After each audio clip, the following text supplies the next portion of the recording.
Bonjour tout le monde et bienvenue à une toute nouvelle émission de Whisky et compagnie. Aujourd'hui, nous avons encore une programmation toute spéciale pour vous.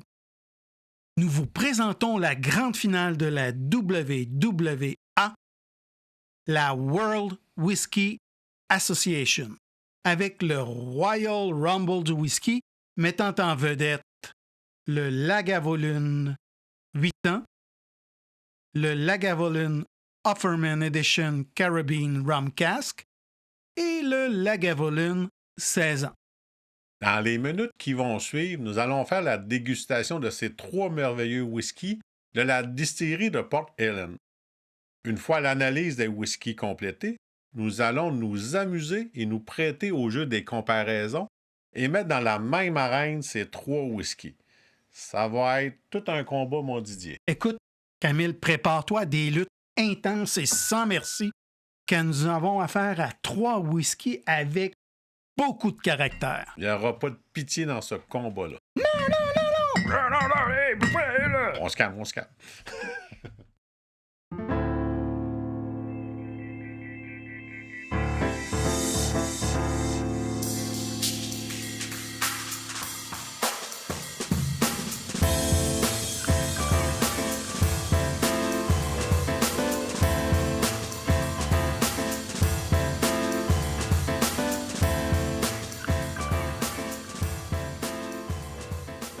Salut Camille. Salut Didier, comment ça va? Ça va très bien, toi? Super bien aussi. Excellent. Écoute, on est rendu déjà à notre troisième bataille royale et aujourd'hui, on a ces trois beaux whiskies de la distillerie Lagavulin. Avant de débuter notre dégustation puis d'essayer de déterminer un peu le whisky qu'on préfère parmi ces trois-là, on va les présenter brièvement au public. Alors, je te laisse commencer par le Lagavulin 8 ans. Pourquoi pas, hein? On commence par la jeunesse. Ben ouais, tout le temps. Écoute, le Lagavulin 8 ans est un single malt de l'île d'Islay qui célèbre en quelque sorte la richesse de la tradition et l'audace d'un whisky jeune et vibrant. Ouais. Ce Lagavulin a été lancé une première fois dans le cadre d'une édition limitée pour marquer le 200e anniversaire de la distillerie. Vu la popularité et la réaction du grand public, eh bien, Lagavulin a décidé d'en faire une édition permanente et puis d'amener ce whisky au même niveau, ou plutôt de l'intégrer à la gamme classique des produits de Lagavulin. Avec un âge plus jeune que son célèbre frère Lagavulin 16 ans, il offre une expression vive, épicée, avec un caractère tourbé assez intense en raison de cette belle jeunesse. Avec un titrage de 48% d'alcool par volume, le Lagavulin 8 ans conserve une intensité et une pureté remarquables. C'est un whisky là, qui montre une belle vivacité, tu vas le voir. Puis c'est parfait pour les amateurs là, de saveurs tourbées intenses, là, puis qui souhaitent découvrir là, une version peut-être un peu plus vibrante des whiskies de Lagavulin. Ton prix? Son prix est de 108,25 $, quand même au-dessus de la barrière des 100 $. Ouais. Maintenant, tu peux nous présenter ce beau whisky? C'est un whisky Offerman, édition Carabine Rum Cash Finish. C'est une édition spéciale, audacieuse et inventive. Oui, je pense que c'est la première fois qu'ils font un affinage en fût de rhum. Ouais. Le pourquoi, c'est que c'est né d'une collaboration entre Nick Offerman, acteur et amateur de whisky, et la célèbre distillerie d'Islay. Ce single malt unique se distingue par une finition de 8 mois en fût de rhum des Caraïbes, offrant une petite touche exotique et sucrée au profil fumé typique des Lagavulin. Cette expression incarne le mariage de la puissance tourbée et de la douceur tropicale, créant une expérience de dégustation mémorable, qui sort un petit peu de l'ordinaire. Avec un titrage de 46 d'alcool par volume, c'est d'édition spéciale et non filtrée à froid, avec un ajout de colorant, peut-être, parce qu'on n'a pas trouvé l'information. Mais je pense que c'est important de mentionner que l'ensemble des whisky de Lagavulin Ouais. on amène un ajout de coloration C'est ça. au whisky. Ce whisky, ça vient chercher la tradition de Lagavulin, puis c'est idéal pour ceux-là qui veulent découvrir quelque chose de spécial et d'original, qui est parfait pour comme un amateur de rhum comme moi, là, qui va voir un peu les deux, comment ça peut s'amalgamer. Le meilleur des deux mondes. Et son prix revient à 120 et 75 à la Société des alcools du Québec.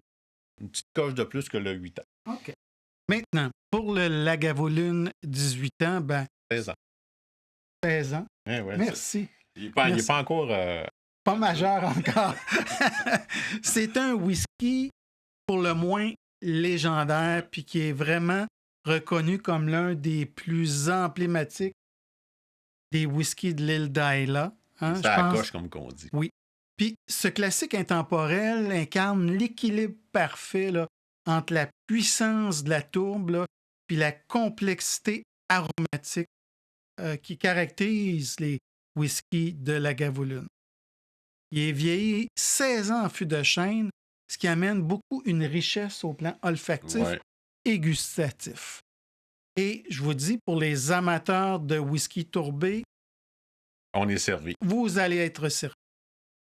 Avec un titrage de 43 %, ce qui est un peu malheureux, ce whisky conserve une douceur et une rondeur qui équilibrent parfaitement la puissance tourbée.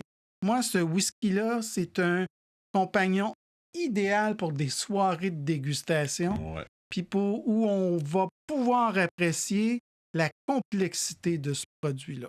Puis pour moi, c'est une référence incontournable dans le monde du whisky, puis qui va offrir à tous et à toutes une expérience inoubliable. Malheureusement, son prix est le plus élevé des trois. Actuellement, à la Société des alcools, le Lagavulin 16 ans coûte 175. 175 $. Merci de me rafraîchir la mémoire. On va aller tout de suite à la dégustation et essayer de voir, de classer ces whiskies par ordre croissant. On va essayer. De celui que je préfère à peut-être celui qui me laisse un peu indifférent. Bon, ben, restez avec nous.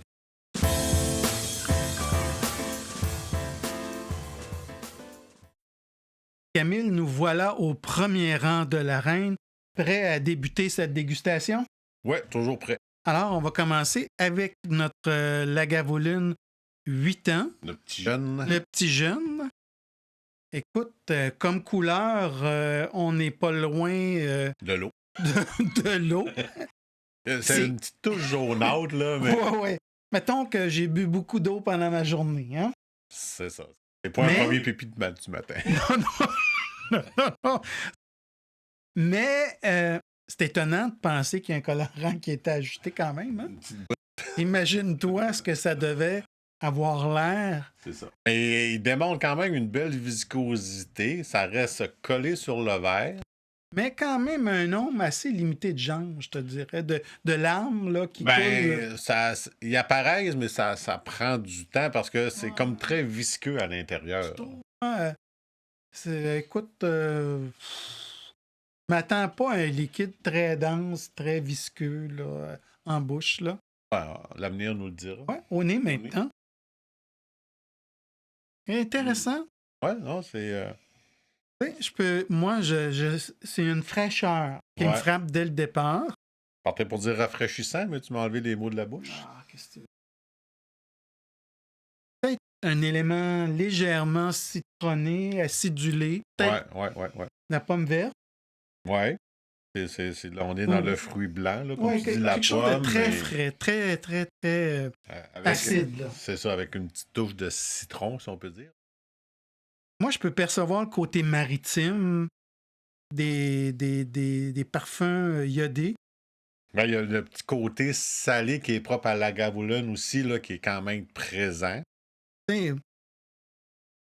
comme j'ai l'impression d'avoir, tu sais, un sable très humide là, que je ramasse en main presque semi-liquide, là, puis je sens ce sable.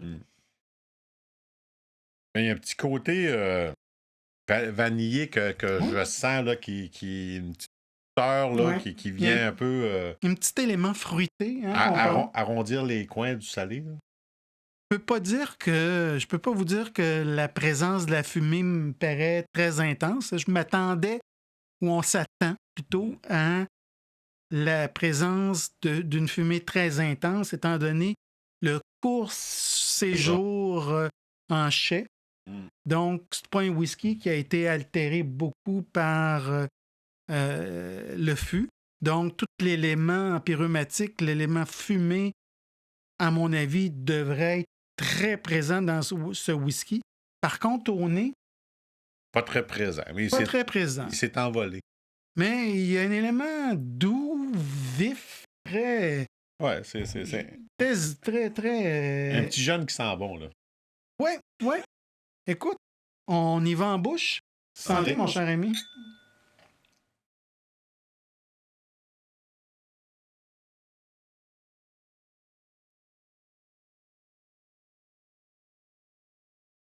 Là, le petit côté salin, là, on le retrouve là, assez vite. Là. Moi, je trouve l'élément épice dès le départ. Un poivre blanc Mm-hmm.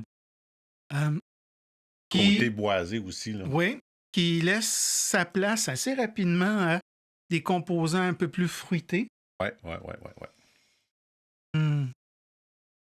Avec une fumée quand même présente, mais Pas prédominante. pas tonitruante, pas comme envahissante. Non, c'est ça. Ben, Accessoire, je dirais, au whisky. c'est ça. Mais pour un 8 ans, il me surprend au niveau d'une certaine complexité en bouche. Oui. Tu sais, c'est parce que d'habitude, ces jeunes-là, ils n'ont pas eu le temps de s'ouvrir, de prendre un peu du corps, du fût. Mais il me surprend. C'est-tu la comparaison, l'analogie que je préfère, puis tu me diras si je me trompe pas. C'est comme boire une limonade versus un jus de pomme.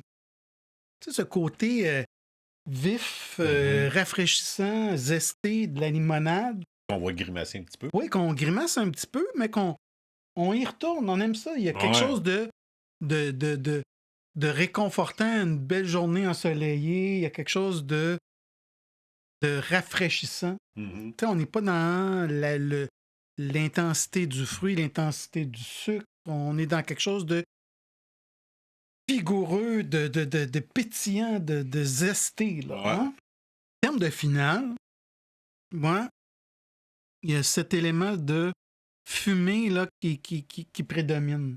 Ouais, c'est une finale qui est quand même assez longue. Oh, quand même, oui. C'est une fumée, une belle fumée. Légèrement salée et épicée à la fois. Ouais. Ça picote un petit peu. Là. Mm. Mais ça va. Ça va un peu sentir les cendres de bois. Là. Ouais, C'est ça. Tu sais. c'est Il me surprend pour un 8 ans. Là. Je m'attendais à quelque chose d'encore plus vif. moins fini. Ouais, c'est ça, plus brut, mais. Presque unidimensionnel. Hein? Parce qu'en 8 ans, je veux dire, on s'entend qu'un whisky, là, juste comparativement aux 16 ans, il n'a pas eu le temps de s'arrondir, il n'a pas eu le temps de s'imprégner de la présence du fût. Mais comme je te disais, il y a une certaine complexité qui me surprend pour un 8 ans. Ça veut dire que le distillat de départ était complexe, était de qualité aussi. C'est ça. Parce que la fabrication a très bien été faite. Et ça a été un whisky qui a été très bien élaboré. Écoute, je suis curieux de passer à l'édition d'Offerman puis de voir cette version de la Gavoline avec un affinage en fût de rhum. Moi aussi. Déjà là, en termes de couleur, on grimpe d'un cran. Hein? Ouais, c'est un petit peu plus jaune, un beau jaune, là, un peu qu'on va retrouver avec un rhum aussi. Écoute, ce qui m'étonne, c'est que j'ai peu de larmes, beaucoup d'arches. Ah, Ouais. voilà les armes.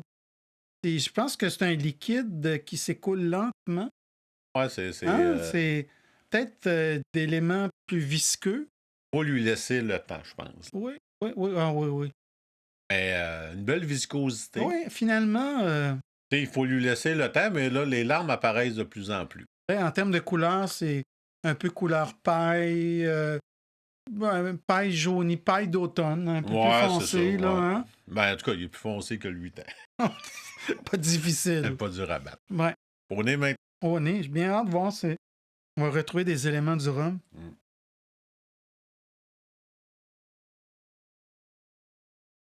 Intéressant. C'est quand même assez riche comme odorat, comme odeur. Et on va retrouver le classique là, tourbé fumé là, qu'on retrouve là, dans les Lagavulin. Je retrouve des éléments un peu plus sucrés. Je sais pas si ça nous vient du vieillissement en fût de rhum. Ouais. Quand même 8 mois en fût de rhum. On ne sait pas lequel en tant que tel, mais tu sais, tous les fruits tropicaux, là, les arômes, on va les retrouver. Oui, je pense là. qu'on est vraiment là-dedans, là. Dans les fruits tropicaux. Quelque chose de sucré, là, comme une banane qui est mûre. Oui, mais ouais. Ben, mûr, je dirais. Ouais, moi, j'irais plus dans un fruit un peu plus acidulé. L'ananas ou une banane, tu sais, qui commence à jaunir, là. Qui est pas verte, mais qui est pas noire non plus, là. Tu sais, une jeune banane. Et des éléments peut-être de caramel, vanille, un peu, mais. Ben, c'est quand même une belle petite complexité au nez qui est pas désagréable, qui est même. Rien d'agressant, rien de dérangeant. Ben, c'est là qu'on voit un peu l'équilibre entre le côté sucré des rhums et le côté tourbé, iodé de la Lagavulin. Oui, je trouve pas le côté maritime, aussi étrange que ça puisse paraître. Peut-être plus en bouche, je vais le retrouver. Ouais. Mais là. Belle fraîcheur quand même. Là. Ouais. Il m'est venu une petite odeur de banane, moi, là. Ouais, hein? Ouais, ben. C'est peut-être l'élément tropical de l'affinage en fût de rhum. Petit côté sud. Écoute, on va prendre un peu de soleil en bouche. Santé.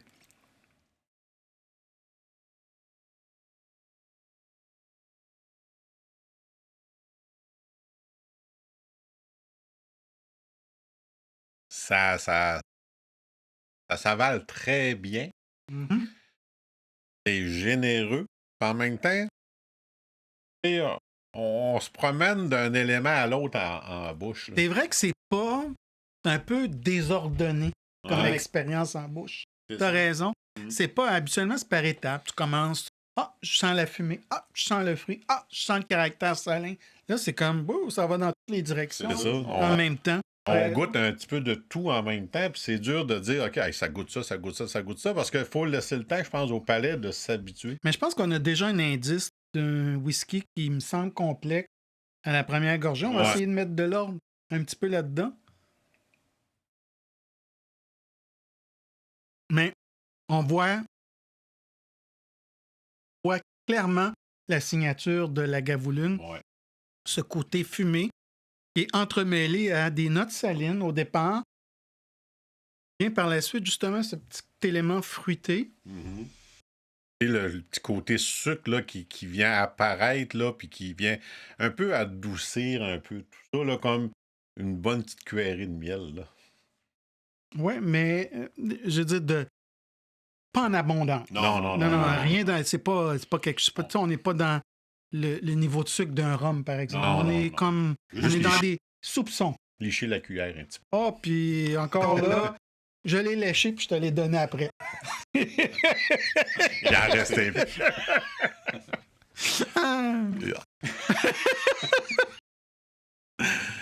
Mais non, c'est oui, le petit côté là, Caraïbe, moi je le goûte.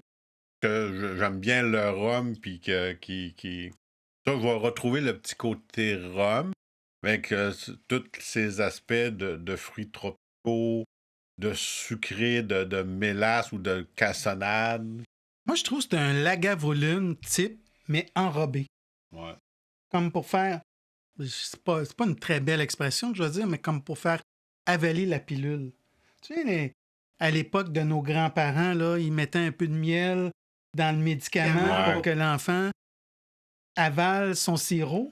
Mm. Mais je trouve que cet élément rhum qui amène justement cet élément sucre avec la banane, peut-être la noix de coco ou l'ananas, je disais tantôt, qui fait comme un beau mariage avec le côté robuste des Lagavulin, C'est ça. côté fumé, tourbé, côté salin du whisky. C'est comme si tu entremêles un peu des palmiers avec la côte de Lagavulin, tu sais, le côté, là. Tu sais, quand on avait visité, c'est vraiment sur le bord de l'eau, Lagavulin, là. Rajoute une coupe de palmiers là-dedans. Là. La finale est quand même assez longue aussi. Très, très harmonieuse. Et avec une petite fumée là, qui persiste aussi en bouche. Puis ça vient accompagner avec tout le côté là, sucré qu'on retrouve dans les rhums. Puis il y a un petit côté aussi épicé et sel marin propre à la Lagavulin. Oui, tu décris très bien. Puis, tu vois, l'impression que j'ai en bouche, c'est quand on prend une pastille et qu'il y a comme l'élément sucré qui enrobe les joues, le voile du palais. Tu sais. J'ai l'impression que cet élément de fumée, cet élément salin du whisky, le goût est présent dans une finale quand même assez longue, mais au niveau sensoriel, j'ai comme la bouche qui est comme enrobée d'éléments un peu plus doux, presque sucrés, comme l'image d'une pastille qu'on vient de finir en bouche. Là. C'est un mariage qui est quand même complexe parce qu'on mélange le côté et typiquement la Lagavulin aussi au niveau de la tourbe, salin et fumé. Mais pour ça que c'est complexe, puis il faut vraiment un peu détacher chacun des éléments. Quand je disais qu'au début, quand on goûtait, on dirait que ça s'avale bien, mais en même temps, il y a une certaine complexité parce qu'il y a trop de choses qui se passent en bouche, puis on a de la misère à déterminer lequel est lequel. C'est un beau mix. On verra s'ils vont ressortir une autre édition. Ben, pour moi, c'est dans les bons. Tu sais, ça fait quelques années qu'ils font cette collection à chaque année là, de Offerman Edition. Là, puis je trouve que c'est dans les bons avec un des premiers, celui qui était affiné en fût de Guinness. Là. Okay. J'avoue que les deux se comparent en termes de qualité. Là. On y va avec notre bête, notre classique, notre monument. Ouais, le Lagavulin 16 ans. Alors, au niveau visuel, ça se compare en termes de couleur. Ouais, au Offerman, là, c'est un beau jaune paille là, ensoleillé. On est à 43%. Ouais. Un peu moins de viscosité et ça paraît. Ça paraît par rapport à. Ouais. On n'a pas les larmes en abondance. Non. Elles sont présentes, mais. Faut faire pleurer le verre un peu. Là, oui. Faut aider. Ouais. Alors, au nez? Au nez.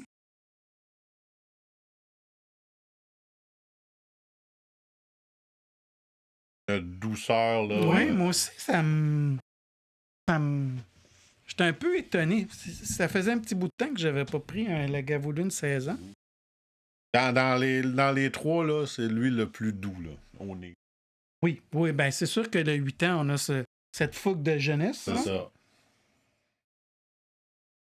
C'est drôle, j'ai des éléments de malt qui ressortent. Donc, je rappelle là, ces odeurs de distillerie là, quand on fait chauffer la céréale. Ça sent comme quand tu rentres dans la distillerie. Là. Je viens d'avoir un élément de jus de pomme. C'est bizarre. J'ai jamais eu ça là, en dégustation de la Lagavulin 16 ans. Quand même, je pensais que la fumée allait être plus prédominante aussi au nez. Ouais. Ouais.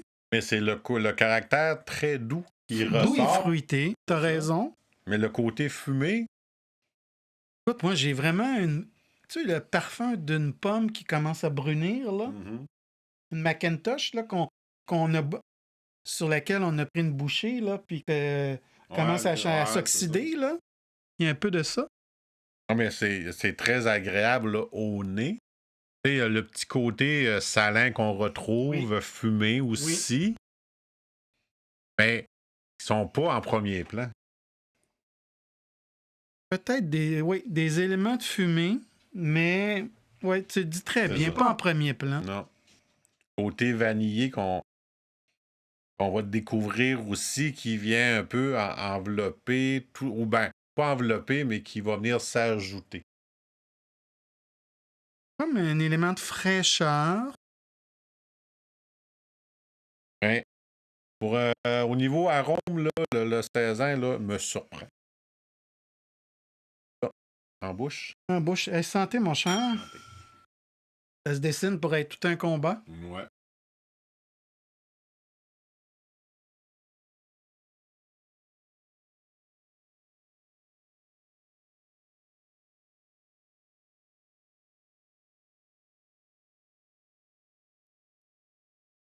Fumée, sel présent en fin de parcours. Au début, on est dans la douceur. Ouais. Et on a une transition vers des éléments plus robustes. Et huileux aussi en bouche. Oui, clairement. Ouais. Vraiment, là, très bon au goût. Très enveloppant. Ouais. Je le trouve. Écoute, j'ai pris une seule gorgée et déjà, sa présence est marquante. Ben, c'est une image, c'est comme si ma bouche est tapissée mur à mur. Pas très complexe, mais très agréable. Ouais, légèrement huileux, mais avec une finesse, une délicatesse, C'est ça. tant au niveau du fruit que de la fumée. Tout est bien équilibré. Oui, il n'y a rien d'agressant. Non. Mais il n'y a rien de prédominant aussi parce qu'on goûte un peu de tout. Autant le côté salé, tourbé, fumé, sucré, vanillé. On dirait que tout se place à la bonne place. Départ, peut-être même avant l'apparition des éléments un peu plus fruités, il y a la présence courte mais évidente d'épices. Peut-être d'éléments plus poivrés au départ, qui persistent, qui sont quand même intenses, mais qui restent présents tout le long de l'expérience en bouche, mais qui arrive, bon, l'élément épicé, donc plus poivré. Et doux. Doux. Laisse la place aux autres éléments plus fruités, les éléments empyrumatiques, les éléments plus salins, là, arrive à leur donner une place Tout est bien qui ordonné. leur revient de droit. Tout est bien ordonné et tout est bien placé au niveau de l'intensité. Oui, contrairement à, tu te rappelles, avec ce fini de la Gavoline en fût de rhum, où là, ça allait un peu dans toutes les directions. C'est ça. Là, avec la Lagavulin, on est dans quelque chose de prévisible en termes de structure. On voit un peu la sagesse du 16 ans. Oui. Si on peut appeler une personne de 16 ans un sage. Dans le whisky, quand on est parent, on dira pas qu'à 16 ans. Mais dans le whisky, on peut le nommer c'est un whisky qui a toute une sagesse derrière lui. Il y a une expérience de goût et de saveur qui nous donne une finale qui est quand même longue, harmonieuse, complexe. Où tous les éléments reviennent, principalement la fumée et le caractère salin du whisky. Qui est propre à la Gavoline aussi. Oui. Mais tout est agréable en bouche. Tu sais, si je ferais la différence peut-être avec la version d'affinage avec l'affinage en fût de rhum, où là, on avait comme un élément plus fruité, plus sucré qui était enrobant lors de la finale. Là, on n'a pas cet élément. On est vraiment dans des caractéristiques très fumées, très salines pour la finale du whisky. Lui, il est un peu plus funky, si on peut dire. Ou adouci ou arrondi. Ouais. Tu sais, le petit côté fête tropicale, tu sais, avec la musique, la danse. C'est que lui... Comment tu fais ça? C'est ça? Oh my God, tu fais Trump un peu comme style de danse. On va oublier ça. Ouais. Ça, c'est comme party time. Il y a du coup, on se défonce. C'est ça. Jusqu'aux petites heures du matin. On pense pas au lendemain. On pense pas au lendemain. Mais on a beaucoup de plaisir. Ouais. Ça, c'est l'élément réconfortant. On a du fun sur la plage. C'est ça, on s'amuse. Beach party. Bien arrosé, beach party, exactement. Et là, on est dans la belle soirée dans un grand restaurant. C'est ça? Ouais. Avec sa douce. Aussi. Oui. Ouais, c'est ça. Ça peut être avec sa douce ou avec un très bon ami. Ouais. C'est un autre type de soirée. C'est ça. La finale n'est pas pareille.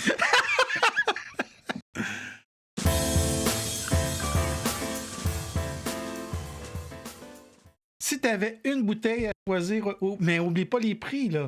Ouais. Hein? Il y a quand même une différence. On est à 165? 175. 175 là, quand même. C'est là. ça. Là, on est à 105. 115, 100... 120. Ouais, 120. Mais, tu sais, pour le côté, là, party time, puis avec une certaine réserve, j'irais avec en fût de rhum. Ouais, là, tu parles avec le monsieur qui a un cœur en forme de fût de rhum. Là. Ouais, c'est sûr, j'ai une petite préférence pour le rhum, mais au niveau, tu sais, d'avoir du fun en bouche, d'avoir du fun, puis de discuter avec quelqu'un pour un peu la complexité, puis toutes les saveurs qu'on va retrouver dans ce whisky en fût de rhum, j'irai avec lui. La finale est particulièrement agréable. C'est ça. Moi, je trouve, là, avec cet élément bonbon pastille, là. Le deuxième, j'irais avec le 16 ans parce que c'est un classique puis de renommée mondiale, là. Puis qui se déguste très bien entre amis. Puis ouais, est-ce qu'on peut aussi des arômes, des saveurs qu'on va découvrir. Et je terminerai avec le 8 ans, où est-ce que il est pas mauvais. Je m'attendais à quelque chose d'encore plus ado, si on peut dire, avec un ou plus rébarbatif. Ouais, hein, c'est quelque chose qui dit « Oh, ça, je vais grimacer, je vais avoir des frissons. » Ou qui va puncher plus, Ouais. mais il m'a quand même agréablement surpris. Mais vu que j'ai un choix à faire, ça serait le premier en fût de rhum, le deuxième le 16 ans et le troisième le 8 ans. Et toi, Didier? Ben moi, j'irais avec le 16 ans d'abord parce que j'aime son côté classique, son côté presque épicurien, ce côté noble. Puis sans rien enlever à cette version des Caraïbes, là, avec cet affinage en fût de rhum que j'ai beaucoup apprécié. Là. C'est une expérience différente, c'est une autre couleur de whisky pour les Lagavulin qui est bien réussi comme je le mentionnais plus tôt. Puis mon troisième serait le 8 ans. C'est pas nécessairement mon genre de whisky, mais je peux apprécier son côté effervescent, fêtard, fougueux. Ben moi, il m'a agréablement surpris. Oui, qui n'est pas désagréable, mais je prendrais un deuxième verre de lui alors que je ne prendrais pas un deuxième verre de lui. C'est ça. Je prendrais un deuxième verre du Offerman Edition, mais je ne prendrais pas un deuxième verre de Lagavulin 8 ans. C'est ça. T'as bien résumé, mais c'est personnel à chacun, mais je crois que chacun trouve son compte dans ces trois Lagavulin. Puis celui-là, vous allez le retrouver encore à la Société des alcools, mais bientôt il ne sera plus là. Non, c'est ça. C'est une édition spéciale. Là, avec le Lagavulin 16 ans, on parle de valeur sûre. Ouais. Un whisky que vous allez retrouver plus facilement sur les tablettes, mais en fait que vous allez retrouver sur les tablettes d'année en année, alors que ce n'est pas le cas du Offerman Edition. Ben, ça va être une autre version là. Oui, Prochaine. c'est ça. Mais j'aurais été curieux de voir avec celui avec le Guinness. Après l'émission, je te ferai goûter, mon cher Camille. Ah bon, ben. On va terminer.